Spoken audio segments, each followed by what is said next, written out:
Hey, what's up, everybody? My name is Darnell Tate. And my name is Felicia Woods. And we would like to welcome you to the Konversation Podcast. This is what I need you to do. I need you to like, share, and tag somebody into today's conversation. What I want you to do is get you some popcorn or get your favorite dessert because this is going to be a juicy conversation. Oh, yes, it is. And I can't wait to talk about this stuff. This should be quite interesting. Very much so. So, Felicia, before we get started, how does it feel not to feel like that you sitting in a low place? Oh, I feel like I'm sitting high today. I'm sitting high and looking low. It feels good, don't it? It feels wonderful. I don't have to sit on 3 or 4 or 5 stacks of pillows. We're about tilting over, but won't he do it? Won't he do it? Won't he do it? Will he, won't he? Yes. Yeah, you sound right, but yeah. Like, yeah. Miss Geraldine coming out, ain't it? Yes, she is. She try to creep out. Yeah, she good at that stuff. Uh-huh. It's like a, what they call Professor Clump. Yes, he is. What he said, yes, I can. Yes, I can. He was fighting within himself. Yeah, Him and Buddy Love. Him and Buddy Love were going at it. So me and Geraldine, I'm like, oh, stop. No, I ain't want to stop. I don't want to stop. I can't stop. Yeah. Won't stop. Yeah, like, wait, chill. Okay. Miss Geraldine, you too old for that. I know, honey. You need to chill down, Gotta pipe down. Go pipe down. Go on there and cook some dressing and some chicken. Yeah, I know. Some and fried hog chicken maws and things of that nature. Yeah. So I hope that your weekend has been a wonderful weekend. I hope that your holiday has been great as well. And I hope you're at the house just chilling, relaxing. Know that on this Labor Day, tomorrow y'all gotta get up.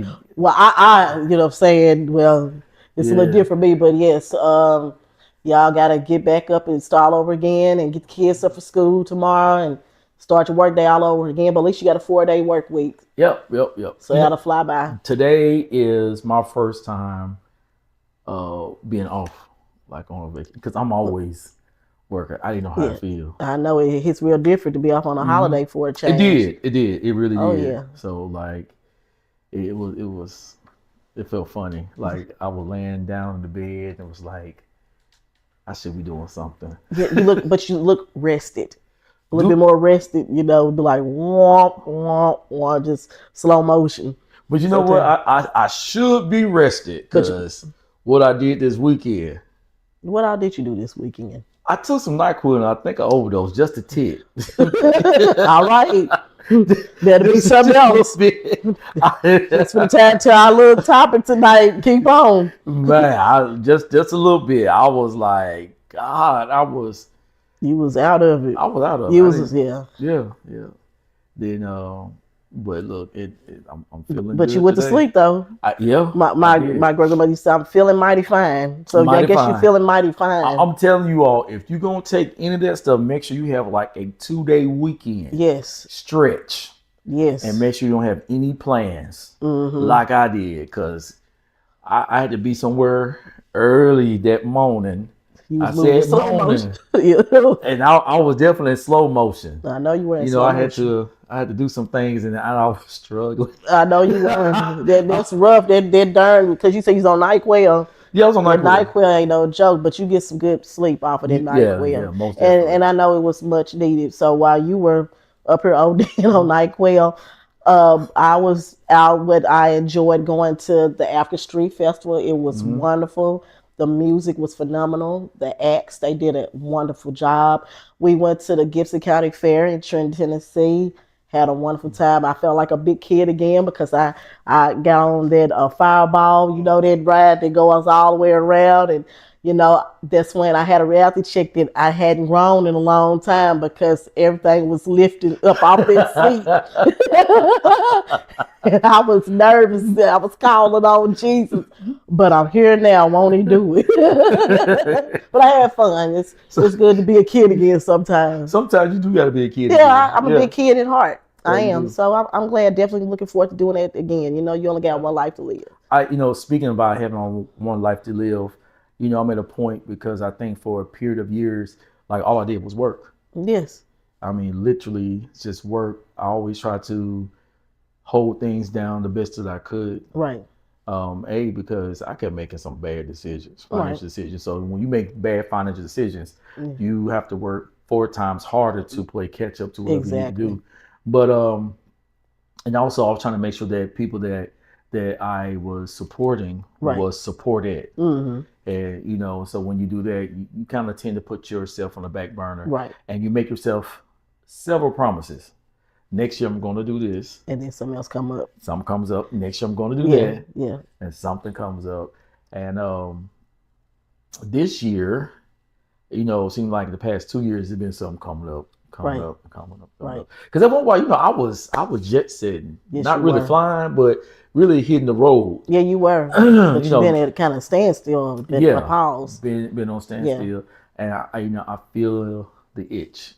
I want to hit the road again. I want to travel, right, and see people, places, and right. things. You want to start existing because, like on that last podcast, I had brought up about, I had touched on Tyler Perry's "The Family That Prays," and the statement that stood out to me was, "Are you living or existing?" So you found yourself here, Lila. You have been existing, so you're ready to start living again. Yeah, definitely. So, I'm ready to breathe. Yes. So, with that being said, want to touch on something. What's that? I noticed you went live. Oh yeah. Since we talk about changes and things that you want to do and stuff, that's something that was different for you. To me, I feel like you were stepping outside your comfort zone. Now we've been friends for 30 years, so of course I know you. Yeah. And you call me up, you're like, "You ready to go live?" I'm like, "Okay, what's going on?" I was just caught off guard, and I had to wait with everyone else to find out what all this live was going to entail. Yeah. And one thing I know about you, and I've always said this, that you are a laid back individual, and you're not quick to pop off. You don't allow everything to get to you, and if you do, people don't know about it. It's between you and the Lord about what's going on inside or of you. Close friends. Our close friends, and I know that it takes a lot for you to just explode. It does. And I always say it's never good to keep things in. Yeah. Because people talk about maybe how blunt I am and how I speak what's on my mind. I don't care about what nobody think or how they feel. I get it off and out, and I'm done. You pop off even when there's no explanation. Yes. And so it don't take much to light your. It doesn't. It does. My patience is extremely short at this point in life, most definitely. But it's good. But it's even shorter. It's shorter. It's shorter. Yeah. Okay, but with you, something that hasn't changed about you is, again, you tend to take a lot in until it starts to bubble over, and I feel like last week it got to that point. It started bubbling over with you, and basically, it's leading to the topic of this conversation that we're going to talk about today. And we're going to focus on you and what's been going on with you and what led to that point. Let them talk is the topic of tonight's podcast. So what led to that, if you don't mind me asking? First of all, this is extremely uncomfortable for me because I rarely like to talk about myself. Right. It's always you focus on everybody else but you. So we want to focus on Darnell Martez Tate Green tonight. Yeah. Like I said, this is uncomfortable. I understand. And for more than one reason, because like I said, I'm not used to having attention focused on me. Right. I'm because of my upbringing, I was always taught to make sure that you that you put other people before you. Right. And that was the Christ-like thing to do. You know what I'm saying? And so we're talking about me. It's gonna feel very weird. I am not a secret person, right? But I'm a private person, very discreet individual, right? And sometimes people confuse the two. Yes, they think they're trying to hide something. You're trying to be so secretive and things like that. No, I'm just in my corner. Yeah, and and that's just who I am. I have always been taught. Never let your left hand know what your right hand is doing. What your right hand is doing. Exactly. And my mama taught me that because we had my daddy's nephew. He was a thief. Oh wow. And so, if we was gonna leave the house, she never wanted to be broadcast we were leaving. Exactly. That's before the days they had all these security cameras and all these, Yeah. what the couple things you put on your doors, Oh, you got the ring cam. ring cam and all that. Right. This is before all of that. So you didn't just run up and say, "Hey, I'm gonna do this and I'm gonna do Yeah. that." You had few trusted neighbors that you could say, "Hey, would you watch the house for me? Exactly. We're gonna be gone for a few hours and things like that." And my mom always taught me, like, don't let anybody in your space because they might be Exactly. casing out. My mother always said the same thing. She said, "Don't let everybody in your home." Right. Yeah, So exactly. I we understand. from the jump, as far as I can remember, I was taught to be private and Exactly. discreet. Mm. So and so saying that this conversation about me is like really weird for me, but I think that it comes a point where you have to learn how to break out of shells, and Yes. you got to learn how to break ceilings and Exactly. things like that. So this is a breaking out moment for me. Well, so tonight you're gonna stand to your truth tonight, Tonight right? I'm standing in your my truth and some other truths as well. Hey. So yeah, oh man, so yeah, I got a phone call. Okay. And Friday that really caused me to boil over. All right.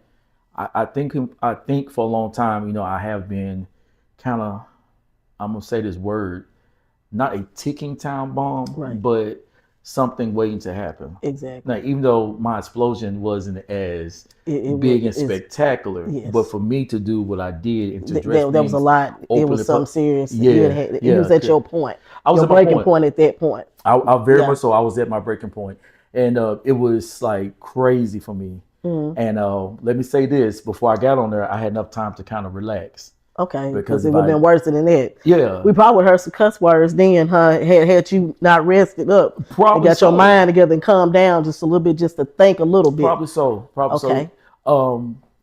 Because sometimes, like, I say this and I would tell, it's just like a child to a parent. Mhm. You have to remind the child, like, you're not just connected to yourself.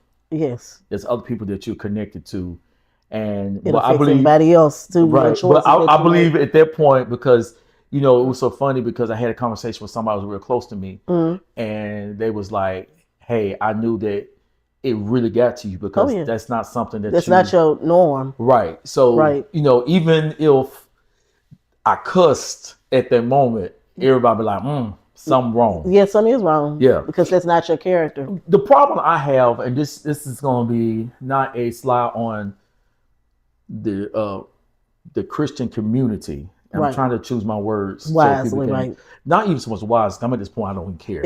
Oh. I don't because Yeah. people gonna Yeah. take what you said and nitpick it and twist and turn it. So right. like they edit, it's a lot sort of like Yeah. editing and stuff. They gonna piece of what they want to piece together and make it look one way when it's actually another. It's actually another. Yeah. Right. So I think one thing that bothered me is over the years, I remember. Let me get to this point, and this is gonna kind of add to what I'm about to say. Okay. I remember when I end up going into the world, Right. because I've always been churched Mhm. my whole entire life, and things happen. Right. Some, and some things I allow myself to get into, Exactly. and so things happen, Mhm. and midst of those things happening, and I remember walking to Walmart. You never know what goes on in a person's mind. Exactly. And so I'm walking through Walmart. My thoughts are everywhere because Mhm. you have to hear the conversations that people are saying. Then you got to deal with that. I wonder what this person said about me, what that person said about me. It was years ago. Yeah. And I remember one of my close friends come to me and was like, "Somebody seen you in Walmart." Mhm. Like, man, at this time, Walmart, was full of people. You know what I'm saying? Like, who saw me? That was the spot. Yeah. And they said you walk through there with your head up and you acting arrogant and prideful, talking about he ought to be ashamed of himself walking through Walmart like that, knowing what he did. You know what I'm saying? Right, I got you. And what's going on. And I said to the person, I said, well, I should walk through the place with my head down. I'm like, and so that's when it's kind of like I begin to wake up to some things. Okay. And I told the person from that point on, don't come back and tell me nothing. If you can't defend me, don't Exactly. repeat to what someone else had to say. That means that to me, when you come back and repeat to me that you entertain that conversation. Right. So, in saying that, sometimes people feel that you should be a certain way. And at that point, I got tired of it because all my life I felt that I had to perform to be a part of something. And I try my best not to make people perform for me to be a part of my life. Right. You know, just like a couple of weeks ago, I shared a text message with you. You did. And it was concerning you.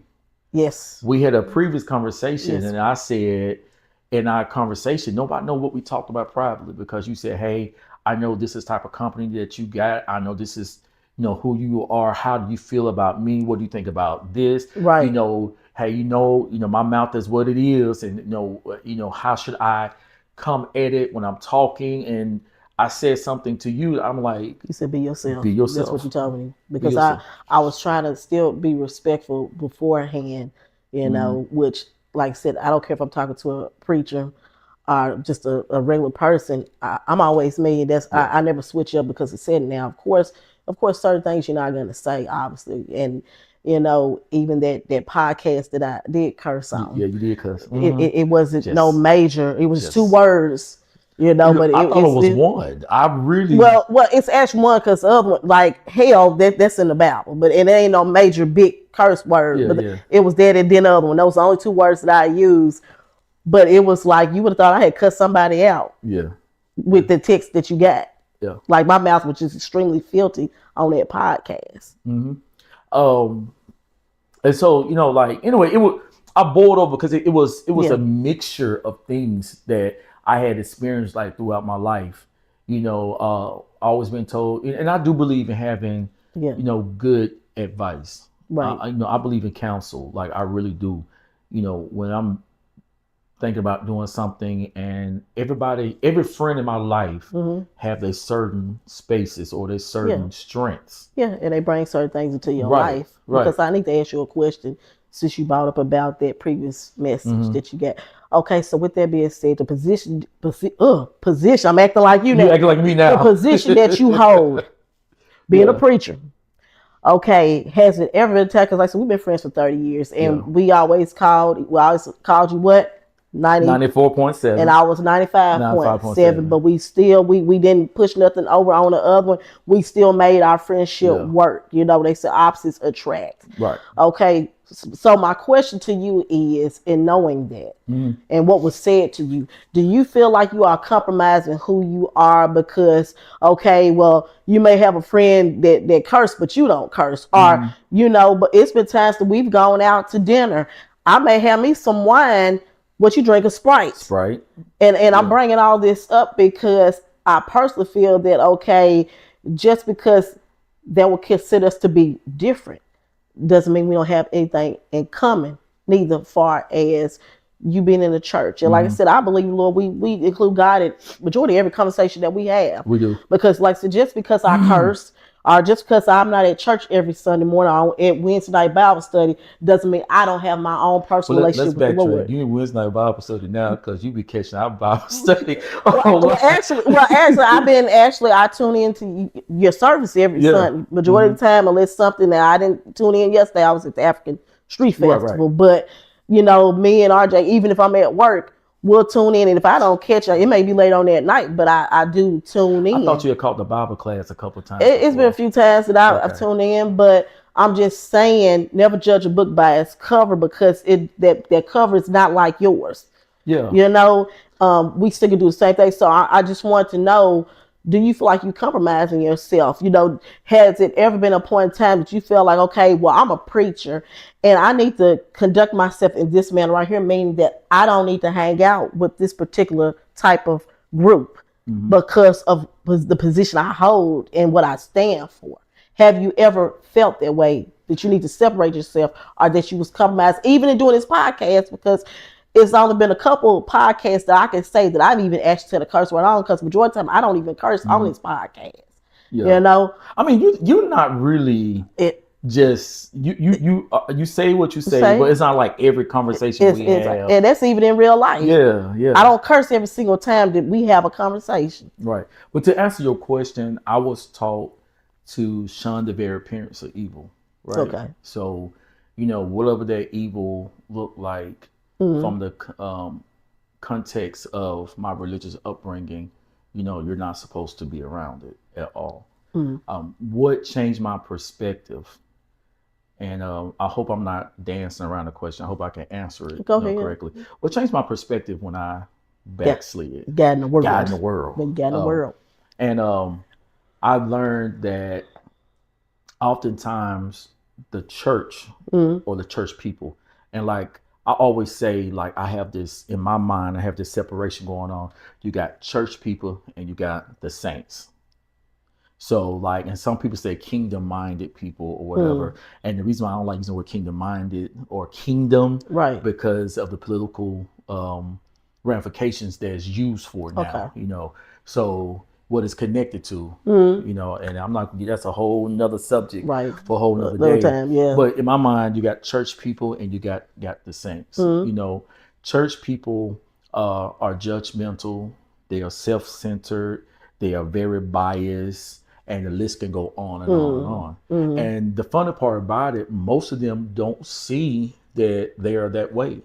They really feel like they are absolutely right in their thinking, their perspective, the way they approach scriptures, the way they interpret scriptures. They feel like they are absolutely right. Right. And this what gets me, for us Bible people who understand what I'm saying, that in Jesus's day, he had the Sadducees and he had the Pharisees. Right. They too felt like their approach on scripture was correct. Their interpretation of scripture was correct.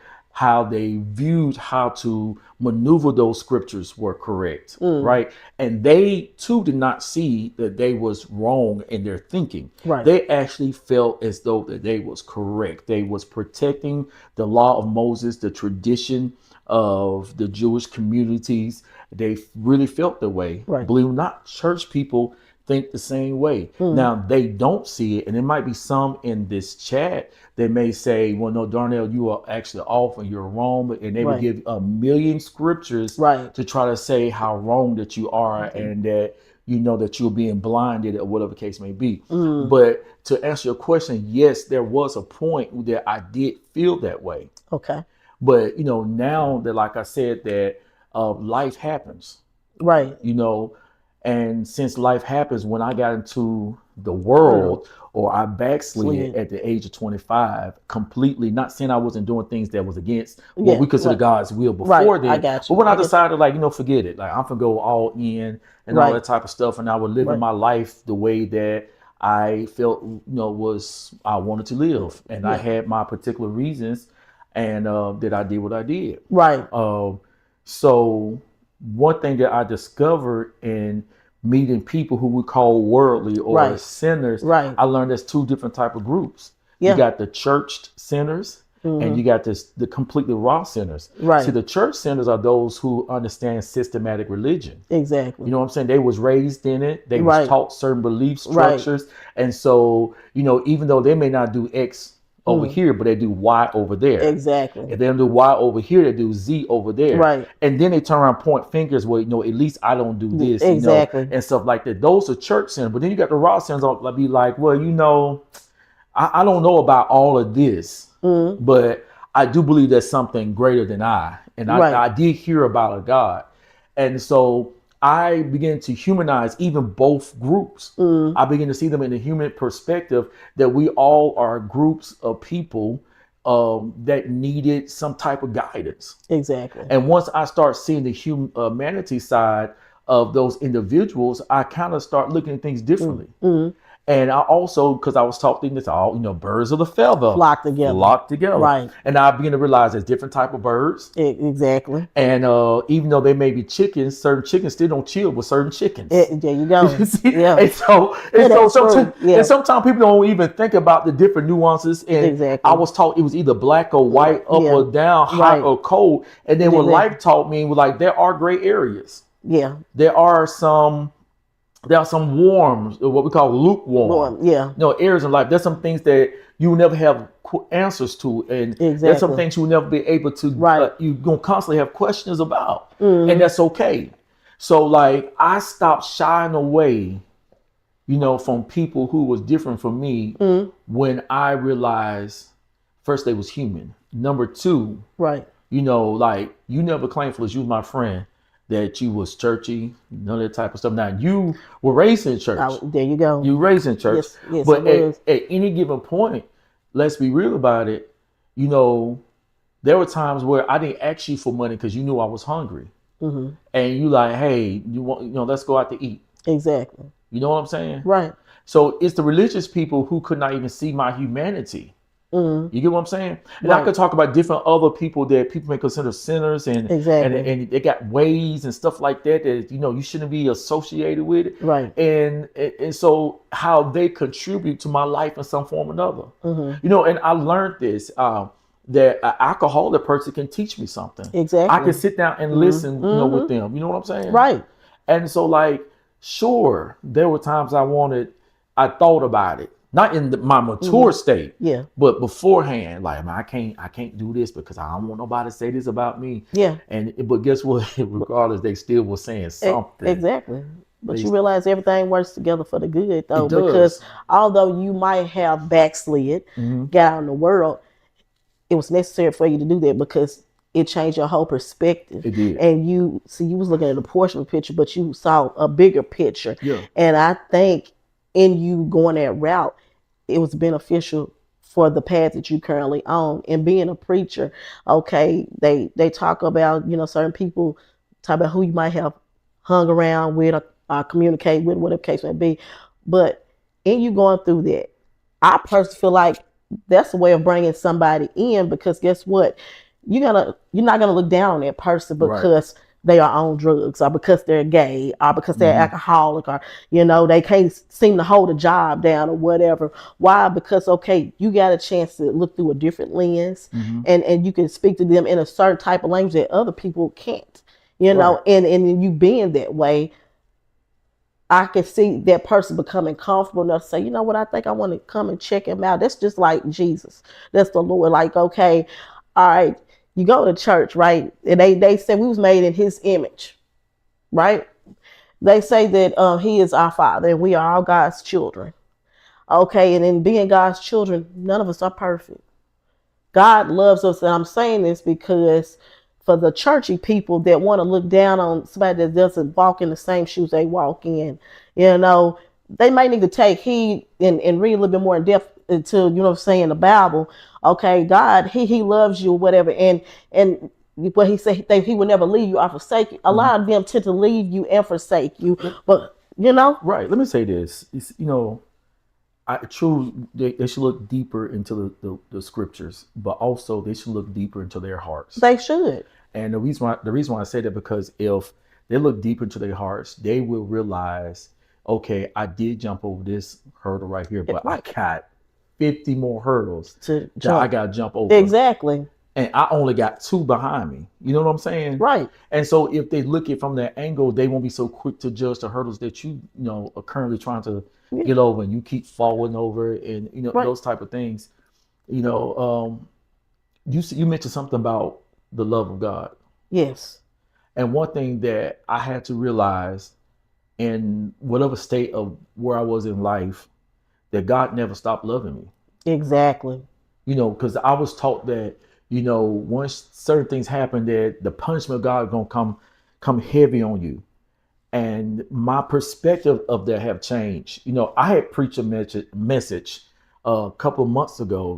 Matter of fact, it been a couple of months ago, because I don't rush to preach. I don't rush to get in the pulpit, because I like doing other areas and things from coming out to my church. I love it.